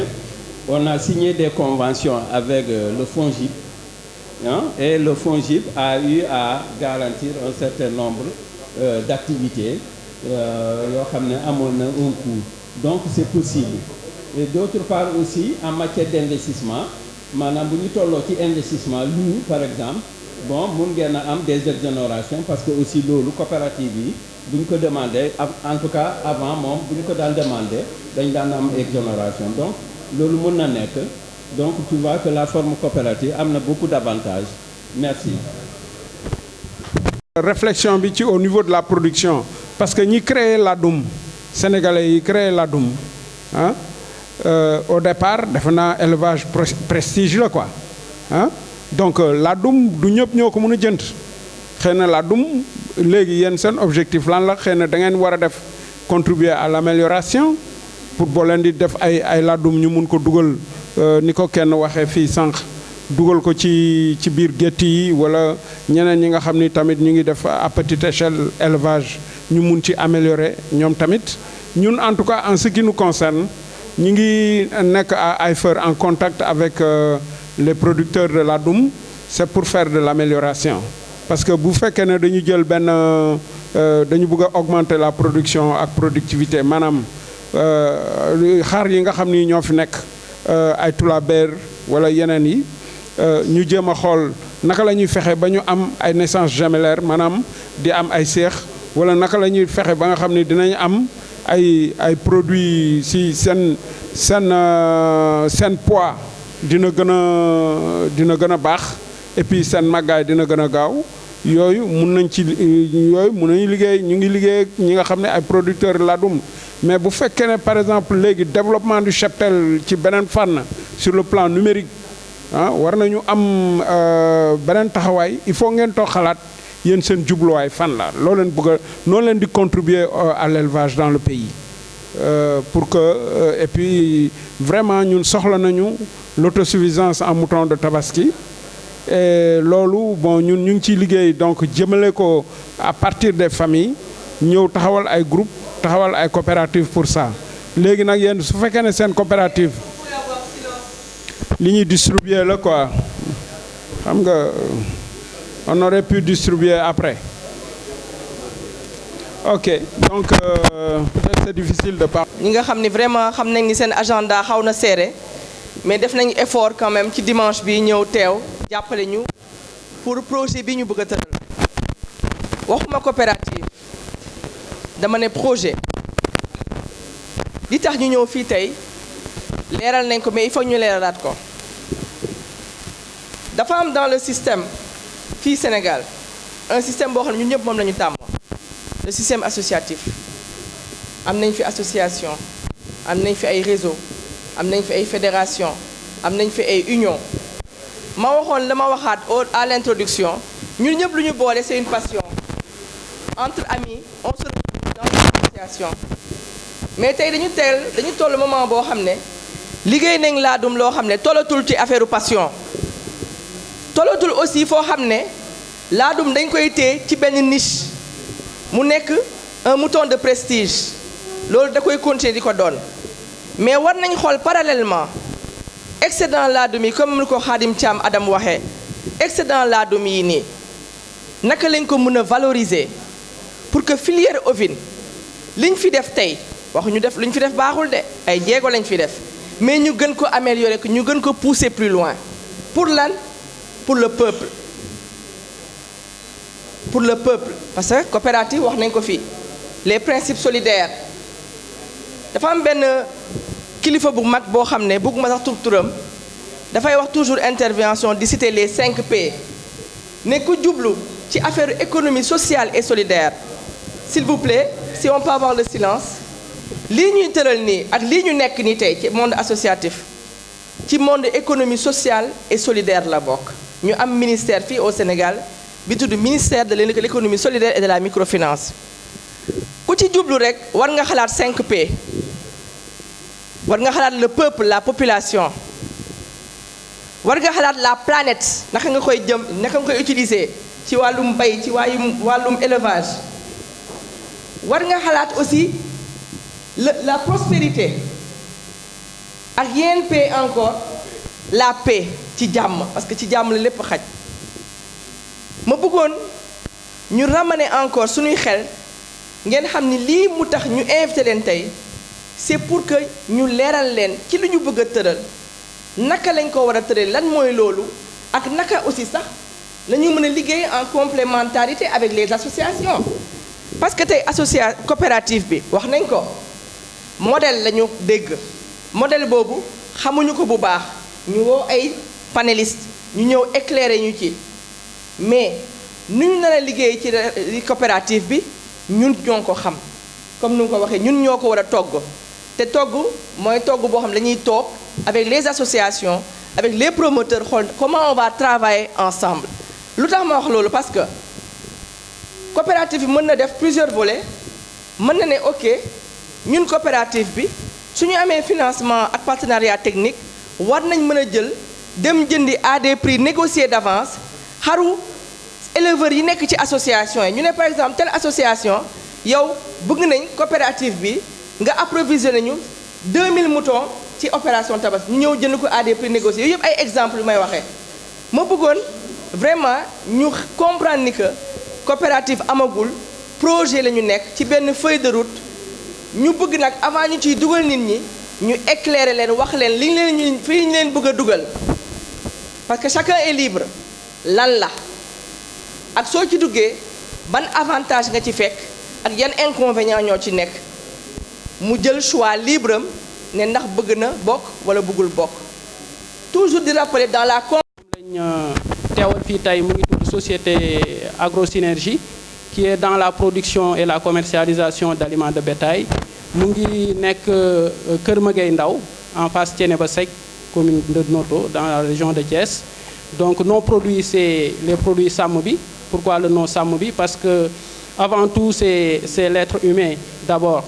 Donc moo tax notre produit c'est sàmm bi mu mën def réflexion par rapport au produit xool ban njariñ la ko amal ci gàttam. Donc on fait sàmm bi tout ruminant qui est un produit d'entretien pour l'élevage. Il y a aussi sàmm bi mélange pour embauche et sàmm bi laadum aussi pour embauche la. Donc muy 3 catégories de produits. Pour ne pas monopoliser le temps ñu produit yi ñu ngi ci suuf commercial bi mën na leen a présenter produit bi pour ñi nga xamante ne dañ ko bëgg a gis wala bëgg ay information yu gën a précise wala yu gën a bari ci loolu quoi. ñu ngi jégalu bu baax a baax ci guddaay bi di leen sant di leen gërëm di ñaan yàlla projet bi ngeen sumb nii yàlla na ko yàlla mottali ci jàmm bi barakati rasulillahi sallallahu alayhi wa sallam. ni dafay yëngu ci njaayub repas mu nekk loo xamante ni lu bees la muy repas boo xam ne dañ koo calibré ñu tuddee ko càmm gi sàmm gi waaw di wax ni loolu am na solo léegi bu ñu panel bi jeexee incha allah. sëriñ sëñ Abdou Khadre Mbacké ñu ngi lay siyaar baax a baax di siyaar waa Touba yëpp nga àndal ñu ngi nuyu aussi sunu kilifa yi nga xamante ni ñoom ñoo ñu gunge tey vraiment nekk ay précurseurs ci élevage bi di ci jiital Baye Ndemba Fall mi nga xamante ni mu ngi toog vraiment nga xamante ni ñoom liggéey nañu amul solo ci élevage bi ñu ngi koy nuyu baax Fall donc di la siyaar baax di nuyu aussi président association yi nga xamante ni ñoom ñoo fi teew ñu ngi nuyu président Pape Dieng bu ASTEM jóge ba Saint-Louis nuyu aussi président Sami Diakhaté bi nga xamante ni donc moom mooy président bu ADER ñu ngi koy nuyu moom tam bu baax a baax a baax di ci nuyu aussi président bu rëy moom laa waroon sax jiital maa ngi jégalu parce que ñoom ñoo ñu dalal fii ci Thiès. Thiès na yaakaar naa ne bu ñu ñëwee organiser événement bu mel nii njëkkee ko fi yaakaar naa warut a bett kenn parce que nag ku lekk alam na ko gërëmee coy tey bu ñu demee bay liggéey si laadum ba tey jii maanaam di ci am ay avancement tey jii maanaam di ci am koom-koom nañ ko gërëmee waa Thiès kon nag ñu ngi nuyu maanaam di ñaanal yàlla ñi nga xamante ni jiitu nañ ci Barça yaakaar naa ne ñoom liggéey nañ fi liggéey bu am solo bu ñuy wax tey ñoom Pa Talla Touré donc ay Pa Sada Si rahmatullahi alayhi ñoom ñëpp yàlla na yàlla suñu borom yokk seen leer fa ñu nekk te vraiment seen njaboot yàlla teg ci loxo tey nag yaakaar naa ne ñu ngi sant bu baax a baax suñu mbokk panélistes yi nga xamante ni départ nañu vraiment ñëw ci suba ba léegi ngir leeral ñu li nga xamante ni moom moo taxoon ñu woo éleveurs yi parce que ñun ñëpp ci association la ñu bokk di liggéey yaakaar naa ne ay at ñu ngi ci association ñun ñëpp xam nañ aussi association yi seen mission li ñu mën ak li ñu mënul te tey jii élevage facteur de développement la nit kuy investir da ngaa bëgg a gagner comme association yi nag ñun ñu ngi si te gis nañu vraiment promotion laadum bi def nañ ko ba tey jii ñu bëree bëri dugg nañ ci laadum bi mais la commercialisation pose problème nous avons un problème d'objectif boo xamante ni moom moo ñu indil problème parce que tey xar yi bu fekkente ne ñun suñu biir rek lañ ko bëgg a jaayante ak ñi nga xamante ni ñooy dugg si benn ak li ñuy produire je pense que problème dina am nit nag doo xaar ba problème am nga soog a jóg bu ñu xaar ba problème am ñu soog a jóg suñu problème ñun ñoo ko mën a lijjantil suñu bopp loolu nag mooy kuy liggéey da ngaa bëgg a gagné te coopérative yaakaar nañ ne mooy modèle bi nga xamante ni ñun buñ ci tënkoo ñun éleveurs yi mën nañoo tey li ñu bëgg ñu am ko parce que coopérative bi li mu ëmb dina bari te li ñu gën a dimbale mooy modèle démocratique bi mu doon parce que bu ñu waxantee dëgg suñu association yi problème démocratie daf ci am bu baax a baax ci mode de fonctionnement yi loolu lépp loo xamante ni vraiment lu ñu war a xoolaat la mbir nag ñun ñoo koy bëgg ñu def ko bu ñu ko bëggul aussi ñu continuer ci li ñu nekkoon parce que coopérative engagement personnel individuel la laaj lu question rek dañu naan nii comme association yi rek ñu ne bureau bi ñoom ñooy décider ñoom ñooy wax ñëw assemblée valide tàcc non non lii liggéey la da ngay investir sa xaalis dugal ko ci projet da nga ko war a suivre xam kat maanaam lii fan la war a jëmee boo levee ay fonds ci institution yi nga xamante ne ñoo fi ne financières yi mais c'est des garanties xaalisu jàmbur boo jël la da nga ko war a fay da nga ko war a respecté da nga war a xam fu muy dugg xam li mu la war a jural loolu nag du caaxaan Sénégal nag dañu tàmmoon dañuy tëb rek monté benn affaire soog a woo nit ñi ñun nag dañu ne dañuy woo éleveurs yi ñu ñëw ñu toog waxtaan ñu woo ñi nga xamante ni seen xam-xam màcc na ci loolu ñu ñëw ba leeral éleveurs yi avantage ak inconvénients yi loolu moom moo waral émission bi dañ ko naroon def rek ci benn groupe vraiment waxtaan ci ñu ne non nañ ko yaatal parce que aussi war nañ ko mën a yaatal ci format bi mais monté bu ñu dara kon tey su ma déggee ñu naan ñan ñoo ne ci ginnaaw loolu daf may jaaxal fii man mën nañ ne initiative bi ci man la jóge ma wax ko ay nit ñoo xamante ne jege nañ ma nekk ci monde élevage ñu rafet la ko mën leen ko li ci jëkk nañu waxtaan woo naa ay président d'association ñu ci bëree bëri woo naa leen mais tey jii on a un problème parce que am na ñoo xamante ni teewuñu fi parce que am na beneen entité boo xam ne moom moo leen woo ne leen non non ñun loolu vraiment parrainé wuñ ko bu leen ci dem ñun ngeen bokk ça pose problème déjà problème information sax bi nga xamante ni mooy li gën a gàtt mbokk éleveurs yi mënuñu ko am parce que lan moo waral loolu lan moo ko fi jaar donc je pense que nañu delloo si waat suñuy xel ñun ñëpp ay sénégalais lañu li ñu bëgg mooy développer suñu réew bu ñu bëggee développer suñu réew rek il faut ñu ànd nekk la main dans la main pour ñu mën a avancer loolu moom moo ñu mën a jëmale kanam fi mu toll nii coopérative bi bu ñu ko monté woon tey association bu nekk mënoon na am coopérative mais du ñu am doole comme association ñu ne ñaata association dem na tey ji ba ministre bi bu ñëwee sax ñëw sax ci foire parce que dañu dispersé wu amatuñu force kon je pense que war nañoo mën a regrouper wu ci benn modèle économique durable bu am solo boo xamante ni day lan association yi tey jii ñaata millions la ñuy jël di ko def ci foire di louer ay chapiteaux ñaata millions mais loolu mën nañ ko capitaliser mu def ci suñu biir parce que mën nañoo def ay levée de fonds jënd matériel yi ñuy soxla di ko jox association yi ci coût moins cher ñun éleveurs yi ñu gis suñu bopp parce que éleveurs yi foire yi ñuy def lépp mais suñu poche lay jógee kon tey jii réew fekkoon ne doon def ci chapiteau 10 millions coopérative bi ñëw tey joxe ko 5 millions te réew cotisation la doon utiliser pour def lu mel noonu mais loolu bi ma doon réew ci poste éleveurs yi la jëmaat tey jii dañoo war a bay parce que xam nañ ne maanaam tey jii li ñuy daj ci alimentation dafa metti te loolu yaakaar naa ne il faut ñu boole suñu doole war nañu xool yeneen maanaam modèle yoo xamante ni mu ngi am ci àdduna bi culture fourragère mu ngi fi tey jii maa ngi invité woon kii Cissé mu tudd waaw voilà fan yii ku dem toolam gis li mu liggéey muy lu am solo exemple Baye Fall Diop exemple ci mel ni doyen la Ndiaye yéen teewoon naa ko ñëwul mais gis naa tey jii muy jël laadu bi ko boole ay dorpeur li ci am résultat yaa ma am solo loolu la ñu war a yee éleveurs yi pour ñu mën a jëriñ réew parce que xar yi il faut ñu lekk leen lekk ci la bokk élevage de précision ay sélection la ñuy def mais tey jii ñun si kaw amuñu problème ñu di jaay mais ñi ñuy jaay ñu nekk ci suuf am nañu problème mënuñu jaay moo ñu ne tey à l'étranger ñu ci bëri dañ ma doon woo ne affaire leen intéressé mais seen problème mooy dugg nañ ci élevage bi yaakaar ne mën na nekk tey jii débouché boo xam ne ëllëg bu ñu ñëwee toog ci réew mi mu nekk liggéey mais gisuñu seen bopp parce que xar yi ñu leen jaay ñun ñoo leen ko jaay mais ñoom mënuñu ko jaay donc nañu ubbi suñuy bët am suñu fulla am suñu fayda mag mu jël sa xaalis di ko investir war nga xam am fulla bu day ne nag war ngaa taxaw doo nangu lenn du la ko yàqal président association yi liggéey nañu liggéey bu am solo mais ñu ngi leen di remercier mais les associations yi mën a yem xam nañu ko kon nañu am modèle économique bu lang ak maanaam association yi pour ñu mën a aller de l'avant yaakaar naa loolu daal moom moo doon message ñu ngi sant ñi nga xamante ne ñëw na ñëpp di sant délégation Renades mu ngi di soog a si ñoom aussi maa ngi leen di sant bu baax a baax a baax te di leen xamal ne ñun nag maanaam lii rek la ñu mën a am xalaat ñu partagé ko wax ko li ma bëgg nag mooy yàgg nañ di wax ci forum yi mais dama bëgg ñu poser jalon bu ngeen ko gëmee nañu ànd dem su ngeen ko gëmul nañu toog ñu nekk li ñu nekkoon parce que nag engagement la laaj muy engagement bu wóor donc man loolu laa ci bëgg a wax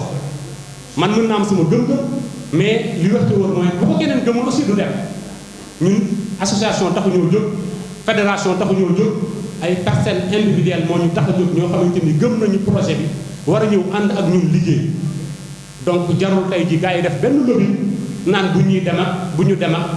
am nañu projet bi depuis ay at mu ne ci tiroir yi te mënuñu ko def te duñ ko def ilaa yow mi diin sax laa parce que ça ne les intéresse pas nañ ko wax loolu mooy dëgg loolu moom mooy dëgg donc maa ngi remercier ñëpp vraiment di sant ñi nga xamante ne ñëw nañu vraiment ñëpp lii nag première phase bi la bëgg nañ incha allah buñ ci jógee dinañ dem ci beneen phase boo xamante ni moom mooy vraiment planification bi xool aussi vraiment nan la ñuy def pour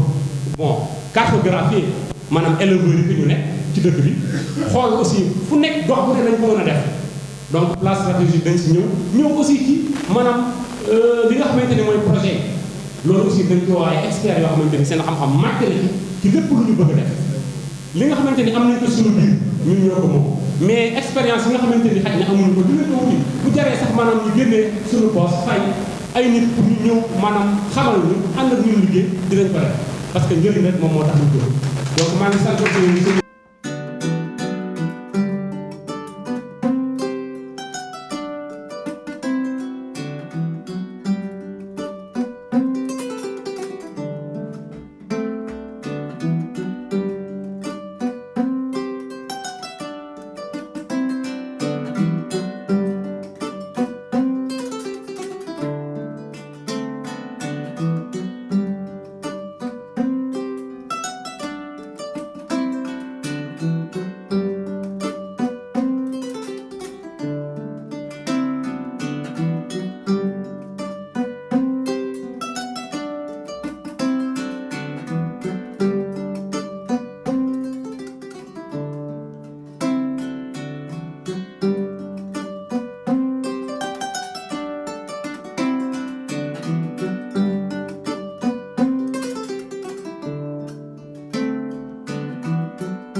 Thank you.